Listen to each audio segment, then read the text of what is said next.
در آذربایجان دادگاه حبس پیشکی رهبر گروه مستقل ناظر انتخابات را تصدیق کرد. انار ممدلی، رئیس مرکز نظارت انتخابات و پژوهش دموکراتیا، با اتهام سرکشی از سپردن انداز 3 ماه آینده را در بازداشت سپری خواهد کرد. ممدلی در پی تنقیب انتخابات پرزیدنتی آذربایجان که بار سیوم با پیروزی ایلهام علیف به انجام رسیده است، به حبس گرفته شد. در مسکو اثنای ارزیابی لایحه قانون عفو، فعالان گروه‌های شهروندی و از جمله حامی سابقه‌دار حقوق لیف پاناماریوف در نزد بینای دومای دولتی راهپیمایی نمودند. آنها از وکیلان مردمی طلب دارند که به شمار زیادی محبوسان و همچنان بندیان میدان بلاتنایا عفو تقدیم کنند.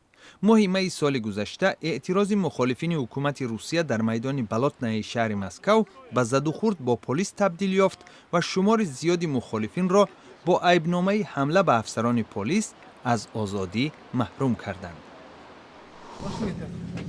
در جنوب قرقیزستان 2 نفر با اتهام کشتار یک عائله به محاکمه کشیده شدند.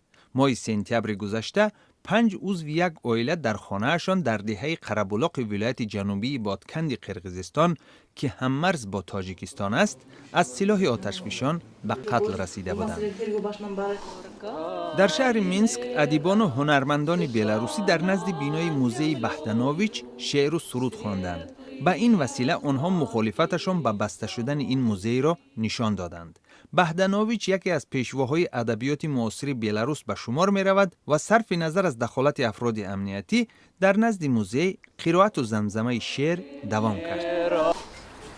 در پایتخت مکدونیا شهر اسکوپیه هوای آلوده باعث شد که حامیان محیط زیست به مردم ماسک یا خود نقاب تقسیم کنند. شهردار اسکوپیه به زنان حامله، کودکان و افراد سالخورده مشورت داده است که حد الامکان از خانه‌هایشان بیرون نشوند.